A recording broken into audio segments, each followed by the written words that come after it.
20 से ज्यादा कांग्रेस के शीर्ष नेताओं ने सोनिया गांधी को शीर्ष नेतृत्व पर लेकर के पत्र लिखा है। पत्र में शीर्ष नेतृत्व यानी पार्टी का आला कमान जो है उसमें तब्दीली को लेकर के कुछ सवाल हैं। तमाम बड़े नेताओं के नाम है, इसमें गुलाम नबी आजाद भी हैं, कपिल सिब्बल भी हैं। इसके बाद राहुल गांधी कहते हैं कि ये पत्र बीजेपी की मिली भगत के आधार पर लिखे जा रहे हैं। कांग्रेस पार्टी अपने राजनीतिक इतिहास के सबसे बदतर दौर से गुजर रही है। इसके कई कारण हैं। इसका कारण नेतृत्व को लेकर के सवाल भी है, इसका कारण जनता की बदलती मानसिकता भी है, और इसका एक कारण यह भी है कि कांग्रेस पार्टी के काम करने का तरीका एक राजनीतिक पार्टी जैसा है, वो एक बढ़िया मैनेजमेंट तरीके से काम नहीं कर पा रही। बुनियादी सवाल यह है कि यह बात बार बार कही जा रही है कि कांग्रेस एक परिवार की पार्टी है। बीजेपी इसी मुद्दे को लेकर के चुनाव लड़ रही थी, जिसमें वो सकारात्मक माहौल बनाने में कामयाब रही और कांग्रेस को एक पारिवारिक पार्टी का तमगा दिया गया। जबकि कांग्रेस ने 10 साल तक प्रधानमंत्री मनमोहन सिंह को बनाया, लेकिन फिर भी उसमें परिवार का वर्चस्व रहा। अब राहुल गांधी पार्टी अध्यक्ष बनेंगे या सोनिया गांधी या प्रियंका गांधी, इन तीनों के अलावा चौथा कोई नाम ना आपके जहन में है ना मेरे जहन में आता है। उसका बड़ा कारण यह है कि कांग्रेस की जो शीर्ष राजनीति है वो परिवार से बाहर नहीं निकल पाती है। यही कारण है कि ज्योतिरादित्य सिंधिया कांग्रेस छोड़कर गए। हालांकि उन्होंने कहा कि उनका अपमान हो रहा था, मगर ऐसा कौन सा अपमान था वो अभी तक साबित नहीं कर पाए। बीजेपी में उनका जितना सम्मान हो रहा है वो आप देख रहे हैं। तो वो लड़ाई उनकी व्यक्तिगत राज्यसभा सीट की थी जो उन्हें मिल गई और वो खुश है। मगर अब सवाल जो मेन है, वो मुख्य सवाल ये है कि इस दौर में कांग्रेस किस हद तक सरवाइव कर पाएगी, जब सभी बड़े राज्य कांग्रेस के हाथ से निकल चुके हैं। बिहार में कांग्रेस लंबे समय से गायब है, मध्य प्रदेश में कांग्रेस की सरकार गिर चुकी है, राजस्थान में भी स्थिति सामान्य नहीं है। क्या आपको भी लगता है कि कांग्रेस एक परिवार की पार्टी है, उसे पारिवारिक नेतृत्व से बाहर आना चाहिए? क्या राहुल गांधी से बेहतर कोई कांग्रेस के लिए हो सकता है? या एक सवाल और कि क्या कांग्रेस ही इकलौती पारिवारिक पार्टी है? क्या आपको नहीं लगता, क्या आपको नहीं पता कि अरुण जेटली के परिवार के लोग भी भारतीय जनता पार्टी में सांसद और विधायक रहे हैं? क्या आपको नहीं पता कि अमित शाह के जो पुत्र हैं वो भी बीसीसीआई में हैं?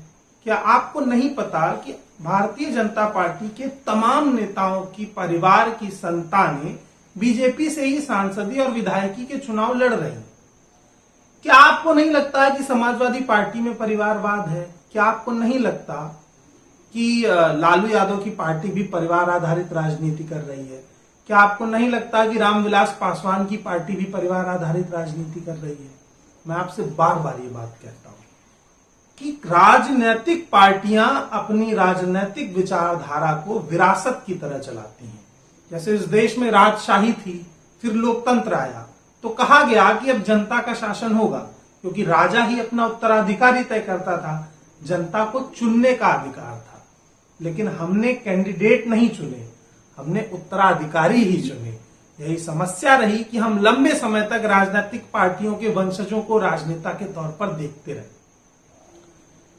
कैंडिडेट हम चुनते हैं अपने राज्य में, अपनी विधानसभा में, अपनी लोकसभा में।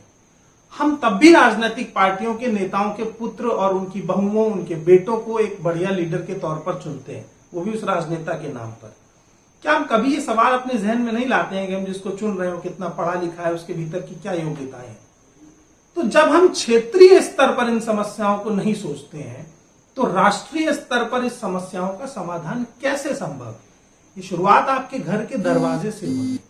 जब भी कोई व्यक्ति आपके यहाँ वोट मांगने आता है, तो आप उसकी बुनियादी समझदारी को तय कीजिए। आप उसके पीछे का चुनाव चिन्ह और उसके पिता की विरासत को देखने से पहले एक बार ये टटोलिए कि उस व्यक्ति की क्या योग्यता है और उसमें क्या खूबी है, क्योंकि आखिर आप अपना प्रतिनिधित्व जिस व्यक्ति से कराना चाह रहे हैं उसकी बेहतर जानकारी आपको होनी चाहिए। ये बुनियादी वजह है जो भारतीय राजनीति को बहुत मुश्किल दौर में ले जाती है। कांग्रेस का ये सबसे कठिन दौर है, और नेतृत्व अगर परिवार से बाहर नहीं जाता है तो ये बात जो अभी तक सिर्फ आरोप थी, अब सत्य हो जाएगी कि कांग्रेस एक पारिवारिक पार्टी है, और ये छवि कांग्रेस के मौजूदा वजूद को और धूमिल करेगी। इससे कांग्रेस की साख पर तो बट्टा लगेगा ही, उनके विश्वास को भी कमजोर किया जाएगा। कांग्रेस अपनी अंतर्कलह से ज्यादा जूझ रही है। मसलन एक धड़ा है जो राहुल गांधी के समर्थन में है और दूसरा धड़ा है जो राहुल गांधी का समर्थन नहीं करता है। मगर कांग्रेस को ये बात समझनी पड़ेगी कि सिर्फ राहुल गांधी कांग्रेस नहीं है। राहुल का वजूद इतना बड़ा नहीं है जो कांग्रेस की छवि पर हावी हो। कांग्रेस इस देश की आजादी से पहले बनी हुई राजनीतिक पार्टी है और राहुल गांधी का जन्म आजादी के बाद हुआ है। तो जो लोग राहुल को ही कांग्रेस समझते हैं, उन्हें ये बात समझनी पड़ेगी कि राहुल गांधी कांग्रेस का एक अदना सा हिस्सा है। इस कांग्रेस को बनाने में जिन नेताओं ने अपना खून पसीना बहाया है, वो वही लोग थे जो आजादी की लड़ाई लड़ रहे थे। तो अगर आपकी वैचारिक दुश्मनी राहुल गांधी से है तो वो कांग्रेस से नहीं है, असल में ऐसे व्यक्ति से है जो कांग्रेस को बेहतर नहीं चला पाता है, जैसा आपको लगता है और बहुत से लोग मानते हैं। तो विपक्ष के तौर पर आप कांग्रेस को कमजोर कभी मत आंकिए। अगर कांग्रेस आने वाले समय में एक बेहतर नेतृत्व दे पाई तो इस देश की इकलौती विपक्ष की सबसे बड़ी पार्टी इस देश के राजनीतिक माहौल को सुधारने में एक नया इतिहास लिख सकती है, क्योंकि विपक्ष सरकार को बेहतर काम करने के लिए हमेशा प्रेरित करता है। मैं आपसे कमेंट बॉक्स में जानना चाहूंगा कि आपको भी यही लगता है कि कांग्रेस सिर्फ परिवार की पार्टी है, और अगर ऐसा नहीं है तो मुझे उन पार्टियों के नाम बताइए जिनके नेताओं ने अपने बच्चों को राजनीति में नहीं उतारा है। आप तमाम लोग जो कंगना रनौत के साथ ट्विटर पर नेपोटिज्म की लड़ाई लड़ रहे हैं बॉलीवुड को लेकर के, एक वोटर के नाते कभी आप राजनीति में नेपोटिज्म की लड़ाई लड़िए, तब मैं आपकी मानसिक समझदारी को, आपकी मानसिकता को तौलने की स्थिति में आ पाऊंगा। अपने नेता के बेटे को उम्मीदवारी पर, नेता के नाम पर उसे वोट देने वाले लोग जब बॉलीवुड के नेपोटिज्म की बात पर ट्विटर पर ट्रेंड चलाते हैं तो समझ नहीं आता है कि इस देश के नागरिक बॉलीवुड को ज्यादा अहमियत देते हैं या इस देश के लोकतंत्र और राजनीति को। इन दोनों फर्क पर बात हम करते रहेंगे। फिलहाल कमेंट बॉक्स में बोलतंत्र की टीम को जरूर बताइए कि नेपोटिज्म क्या सिर्फ पॉलिटिक्स में ही है या बॉलीवुड में भी है? अगर दोनों जगह है तो हावी कहां ज्यादा है? तमाम चीजें कमेंट बॉक्स में बताइए।